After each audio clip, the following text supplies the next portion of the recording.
Hello friends, welcome to learn services. This is Ram Soni. आज हम discuss कर रहे हैं जियो पॉलिटिक्स के काफी इंपॉर्टेंट टॉपिक को। और देखा तो रसिया यूक्रेन क्राइसिस से कहीं ना कहीं ये भी संबंधित है। एज आप नो, आपको पता होना चाहिए, रसिया यूक्रेन क्राइसिस के चलते रसिया में बहुत सारे सैंक्शंस लगाए जा चुके हैं। वेस्टर्न कंट्रीज, जिसमें यूरोपियन कंट्रीज हैं या इसके अलावा अमेरिका है या उसके आसपास की जो कंट्रीज हैं, उन्होंने बहुत सारे सैंक्शंस लगा रखे हैं रसिया के ऊपर। यूनाइटेड नेशन सिक्योरिटी काउंसिल में तो भारत ने हालांकि अब्सटेंड किया है, यहाँ पर कोई वोट नहीं किया है, जिसके चलते अपना जो नॉन अलाइनमेंट की जो पॉलिसी है उसको हमने यहाँ पर रिफ्लेक्ट किया है। लेकिन देखा जाए तो इंटरनेशनल कोर्ट ऑफ जस्टिस में यदि आप देखें तो वहां पर भारत ने रसिया के खिलाफ वोट किया है। अब यहाँ पे बात आती है रशियन ऑयल्स को इंपोर्ट करने की, जो कि आपको पता होना चाहिए हमारे देश का लगभग 85% इंपोर्ट हम लोग बाहर से ही करते हैं। और इसके चलते हमारे देश की जो एनर्जी है वो इसी पर डिपेंडेंट है। तो ऐसे कंडीशन में यदि हम लोग इंपोर्ट नहीं करते ऑयल्स को, या ऑयल के दाम बहुत तेजी से बढ़ते हैं, तो हमारी अर्थव्यवस्था के लिए बहुत बड़ा नुकसान बनता है। तो ऐसी कंडीशन में हमने डिसाइड किया है कि रसिया से हम लोग ऑयल इंपोर्ट करेंगे। और रसिया से हमने 3 मिलियन बैरल, मतलब तकरीबन 30.5 लाख बैरल के ऑर्डर हमने किए हैं। आईओसीएल, जो कि हमारे देश की महारत्ना है, उसके द्वारा ये ऑर्डर किए गए हैं। अब यहाँ पे बहुत सारी वेस्टर्न कंट्रीज ने यहाँ पे ऑब्जेक्शन भी किया है। उनका कहना यह है कि यदि आप यहाँ पे ऑयल इंपोर्ट करते हैं तो कहीं ना कहीं अग्रेशन को आप बढ़ावा दे रहे हैं। अब देखिए, भारत के अपने कंसर्न है जियो पॉलिटिक्स में। हालांकि हमारे संबंध रसिया और यूक्रेन दोनों से काफी अच्छे हैं। सॉरी, रसिया यूक्रेन यूक्रेन का तो कोई ज्यादा संबंध नहीं, रसिया और अमेरिका दोनों से काफी अच्छे हैं। बीते यदि आप कुछ सालों से देखें तो अमेरिका से संबंध हमारे काफी मधुर हो गए हैं। लेकिन कंडीशन यह है कि यहां पे बात सर्वाइवल की है। यहां पे बात सिर्फ संबंधों की नहीं है, यहां पर बात यह है कि आपके सर्वाइवल की बात है। आपके पास खाने के लिए नहीं है, आपके पास मान लीजिए हो सकता है आपके पास पूड़ियां हो, और डाइटिशियन बोल रहा है कि नहीं, आपको पूड़ी नहीं खाना, आपको एप्पल खाना है, लेकिन एप्पल खाने के लिए हमारे पास उतने पैसे नहीं है। तो कंडीशन हमारी कुछ ऐसी है कि हमारे पास जो है किसी तरह से हमें मैनेज करना होगा। तो ऐसी कंडीशन में रसिया से ऑयल इंपोर्ट करना हमारे लिए एक मस्ट कंडीशन में जाती है, बिकॉज रसिया ऑयल को 25 से 30% सस्ते दाम पे बेचने की बात कर रहा है। ऐसी कंडीशन जब वेस्टर्न कंट्रीज ने यहां पर दिखाया कि भारत को ऑयल इंपोर्ट नहीं करना चाहिए, हो सकता है भारत के ऊपर भी सैंक्शंस लग जाए, तो ऐसी कंडीशन में भारत ने जवाब दिया है, oil sufficient countries need not advice on Russian imports. और ये बात बेसिकली अमेरिका को सीधा सीधा बोली जा रही है। हाँ, अमेरिका का यहाँ पे नाम जरूर नहीं लिया गया है, लेकिन बेसिकली बात अमेरिका को बोली जा रही है, बिकॉज अमेरिका एक ऑयल सफिशिएंट कंट्री है। यूरोपियन कंट्रीज की हालत तो बहुत अच्छी नहीं है, लेकिन अमेरिका की बात करें, अमेरिका एक ऑयल सफिशिएंट कंट्री है। तो हम कह सकते हैं ये डायरेक्टली इनडायरेक्टली बात अमेरिका को ही बोली जा रही है। क्या भारत और अमेरिका के संबंध यहां पर दरार पड़ जाएगी या खत्म हो जाएंगे, क्या क्या कंडीशन होगी, इसके बारे में डिस्कस करेंगे। लेकिन पहले कुछ बेसिक फैक्ट्स को देख लेते हैं। तो एज ऑफ नाउ कई सारे न्यूज़पेपर्स ने इसको दिखाया भी है, आप इसमें देखेंगे लिखा है discounted crude oil from India, from Russia. और रसिया से लगभग 25 से 30% डिस्काउंटेड प्राइसेस में हमें ऑयल मिल रहा है। तो ऐसी कंडीशन में भारत डिसाइड किया कि we should buy oil from Russia. तो यहां पे जब वेस्टर्न कंट्रीज ने बोला तो भारत ने यह जवाब दिया है। और यहां पे देखा जाए तो जो आईओसीएल कंपनी है, जो हमारी एक महारत्ना कंपनी है, इंडियन ऑयल कॉर्पोरेशन लिमिटेड, इन्होंने यहां पर 3 मिलियन बैरल क्रूड ऑयल का ऑर्डर दिया है। 3 मिलियन बैरल का मतलब है 30 लाख बैरल। अब यदि आप इसमें देखेंगे तो रसिया से यदि एवरेज की बात करें, ये तो टोटल हम ऑयल लेने वाले हैं, लेकिन चूंकि वो ऑयल एक दिन में तो पहुंच नहीं जाएगा, तो हर एक दिन का यदि एवरेज लें, age of no March Elon की बात करें, मार्च की बात करें, तो हमारा एवरेज इस समय पड़ रहा है 3,60,000 बैरल पर डे। इतना हम लोग ऑयल प्रतिदिन ले रहे हैं। तो 2021 के एवरेज की यदि हम बात करें पूरे साल का, तो उसका लगभग 4 गुना है। मतलब रसिया से हम लोग बेसिकली ऑयल ज्यादा इंपोर्ट करते ही नहीं थे। हमारी डिपेंडेंसी रसिया से लेस देन 1% है। मतलब बहुत सारी कंट्रीज से हम लोग ऑयल इंपोर्ट करते हैं, जैसे इराक से करते हैं, सऊदी अरेबिया से करते हैं, यूएई से करते हैं, लेकिन रसिया से बहुत कम करते हैं। अभी हम डिस्कस करेंगे उसके बारे में भी। लेकिन एक रिपोर्ट है केपलर की, जिन्होंने साइट किया है कि हो सकता है आने वाले कल में ये इंपोर्ट और बढ़ेगा, और प्रतिदिन के हिसाब से लगभग हो सकता है आने वाले कल में कुछ इंपोर्ट कम हो, लेकिन लगभग लगभग 2 लाख बैरल पर डे के हिसाब से पूरे महीने हम लोग इतना इंपोर्ट करेंगे।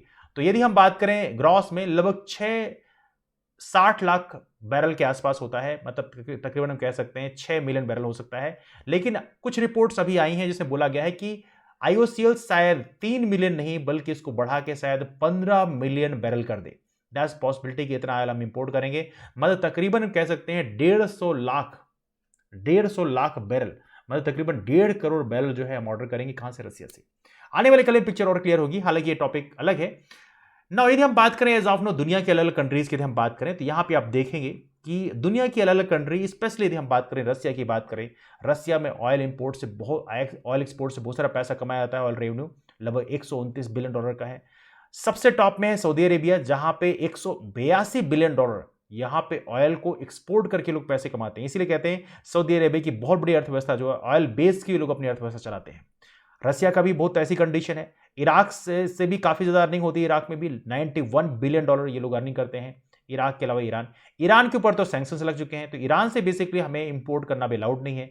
ईरान और वेनेजुएला जैसे कंट्री हैं, इनके ऊपर ऑलरेडी बहुत सारे सैंक्शंस लग चुके हैं, और इसके चलते यहाँ पे ऑलरेडी हमारे देश के जो एनर्जी सिक्योरिटी है उसके लिए बहुत बड़ा चैलेंज है कि ईरान और वेनेजुएला को तो ऑलरेडी आपने रोक दिया है, अब बोल रहे हो कि रसिया से भी हम इंपोर्ट ना करें।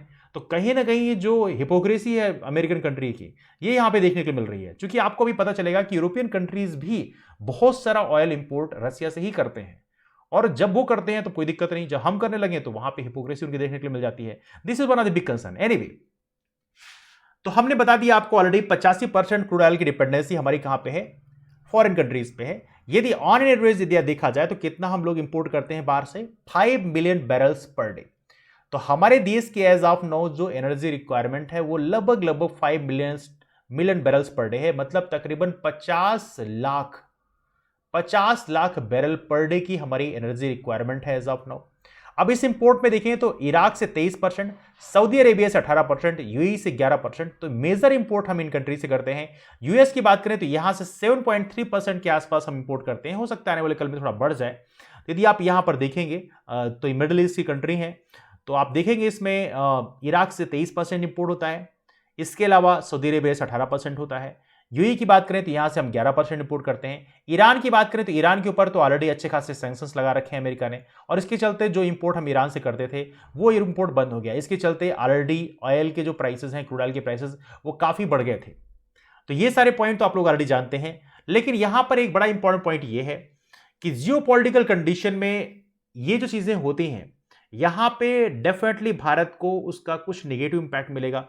अमेरिका से जो हमारे संबंध अच्छे हो रहे थे वो संबंध शायद थोड़ी सी खराब हो जाए, और यहां पर हम ये डिस्कस करेंगे क्या अमेरिका वाकई ये संबंध खराब करने का डिसीजन ले सकता है। देखिए, एज ऑफ नाउ यदि आप अमेरिका की बात करें तो अमेरिका का कोई इतना बढ़िया एलाई इस समय एशिया में है नहीं। पहले पाकिस्तान हुआ करता था, लेकिन पाकिस्तान का झुकाव इस समय रसिया की तरफ बहुत ज़्यादा है। इवेंटली आप देखोगे पाकिस्तान के जो पीएम हैं वो बेसिकली रसिया प्रेसिडेंट को बेसिकली कॉन्ग्रेचुलेट भी करने गए थे कि हाँ आपने बहुत बढ़िया किया, यूक्रेन में आपने अटैक कर दिया। हालांकि ये बहुत ही इनका बचकानापन देखने को मिलता था। बट एनीवे, चाइना की बात करें, चाइना का ऑलरेडी सपोर्ट रसिया की तरफ है। भारत की बात करें तो भारत को अब यहाँ पे ये लूज करने का बिल्कुल डिसीजन नहीं ले सकते हैं। ये जरूर चाहेंगे कि भारत के साथ अमेरिका के संबंध बने रहें, और आई एम श्योर कि यहाँ पे अमेरिका को थोड़ी बैक ऑफ जरूर करना पड़ेगा, बिकॉज आफ्टर ऑल भारत की एनर्जी सिक्योरिटी का मामला है। तो पॉसिबिलिटी बहुत कम है कि अमेरिका भारत से संबंध को बिल्कुल निचले स्तर पर ले जाएगा। ये नहीं कह रहा हूं कि थोड़ा बहुत तकरार होगा, इसमें कोई डाउट नहीं है, इसमें कोई शक की बात नहीं है। लेकिन यस, इतने खराब संबंध होने की संभावना नहीं है। अमेरिका को यहाँ पे अंडरस्टैंडिंग रखनी पड़ेगी। यदि हम बात करें पहले हम कितना ऑयल इंपोर्ट करते थे रसिया से, तो रसिया से पहले हम लोग 1% से भी कम इंपोर्ट करते थे। मतलब हमारी जो डिपेंडेंसी है रसिया से ऑयल के मामले में नहीं था। हाँ, डिफेंस प्रोडक्ट की बात करें तो जैसे फाइटर प्लेन हो, या इसके अलावा हमारा इंटरसेप्टर मिसाइल है S-400 ट्रायम्फ, आप लोग जानते ही हो इसके बारे में। इसकी पांच इंटरसेप्टर मिसाइल का हमने ऑर्डर दिया है, और डील भी काफ़ी बड़ी है। $5 बिलियन की डील है। मतलब एक इंटरसेप्टर मिसाइल की कीमत $1 बिलियन है, तकरीबन 7,500 करोड़ रुपए। That's one of the very expensive deal. तो यहाँ पे आप देखेंगे कि एज ऑफ नो रसिया के साथ में कोई भारत के गवर्नमेंट टू गवर्नमेंट अरेंजमेंट नहीं था ऑयल इंपोर्ट का। लेकिन यस, अब होगा, क्योंकि IOCL ने 3 मिलियन बैरल का ऑलरेडी ऑर्डर प्लेस कर दिया है। अब यहाँ पे आप देखेंगे कि रसिया में रशियन ऑयल की डिपेंडेंसी, रशियन ऑयल पे डिपेंडेंसी फॉरेन कंट्रीज में देखें, स्पेशली यूरोप की बात करें, 75% रसिया का टोटल नेचुरल गैस एक्सपोर्ट किसको होता था? OECD, यूरोप को। इसमें जर्मनी है, इटली है, फ्रांस, ऐसी कंट्रीज को 75% के आसपास एक्सपोर्ट अकेले इन कंट्री को होता था। अब ये कंट्री कल को बोलने लग जाए नहीं आप रसिया से क्यों खरीदते हो, तो ये कहीं ना कहीं आप समझ सकते हैं हिपोक्रेसी का एक परफेक्ट एग्जांपल है। यूरोपियन कंट्रीज में जैसे नीदरलैंड है, इटली है, पोलैंड, फिनलैंड, लिथुआनिया, रोमानिया, ये सारी कंट्री भी, ये चलो ये कंट्री तो गैस पे डिपेंडेंट है, ये बाकी कंट्रीज तो रशियन क्रूड ऑयल पे भी डिपेंड करती हैं। तो कहीं ना कहीं आप समझ सकते हैं कि रशियन ऑयल पे कितनी डिपेंडेंसी यूरोपियन कंट्रीज पे है। ऐसी कंडीशन में यूरोपियन कंट्री बोले भारत को कि नहीं नहीं आपको बिल्कुल नहीं मंगाना चाहिए, तो ये कहीं ना कहीं हिपोक्रेसी दिखाती है कि आपका दोहरा मापदंड देखने के लिए मिलता है। तो ये रहा सारा डिस्कशन, लेकिन सबसे इंपॉर्टेंट बात यह है कि अब ये क्वेश्चन है कि रसिया के ऊपर सैंक्शंस लग चुके हैं, तो जो एक्सचेंज होने वाले हैं, ये एक्सपोर्ट इंपोर्ट जो ट्रेड होने वाला है, ये ऑब्वियस बात है डॉलर में तो नहीं होगा। तो यहां पे एक्सचेंज का अरेंजमेंट क्या होगा, रूपी रूबल के फॉर्म में होगा। यदि ये होता है तो डेफिनेटली इससे भारत की जो करेंसी की वैलिडिटी है वर्ल्ड लेवल में, उसमें कहीं ना कहीं थोड़ा सा इजाफा जरूर होगा। Let's hope for the best, क्या वाले कल में क्या होगा। तो टॉपिक को भी से डिस्कशन को वाइंड अप करते हैं। हमारे फ्रेंड्स जो भी हमें पहली बार सुन रहे हैं, तो all of you most welcome, and sure कि आपको वीडियो पसंद आया होगा। यदि पसंद आया हो तो नीचे अपने ओपिनियन जरूर शेयर करें। और दूसरी बात यदि आपको ये लगता है किसी टॉपिक पे हमें वीडियो बनाना चाहिए, आपकी स्पेशल कोई क्वेरीज हैं, तो आप नीचे कमेंट करके बताएं। आई विल मेक श्योर कि मैं उस टॉपिक पे जरूर वीडियो बनाऊं। डिस्कशन के बीच वाइंड अप करते हैं, मुलाकात करते हैं आप लोग फिर। जो फ्रेंड्स हैं, आप सभी लोगों से गुजारिश है कि आप चैनल को सब्सक्राइब जरूर कर लें और वीडियो को शेयर भी कर दें अपने यार दोस्तों को। चलिए मिलते हैं फिर, तब तक bye bye, take care, have a wonderful day, keep forward and take care, thanks much, thank you.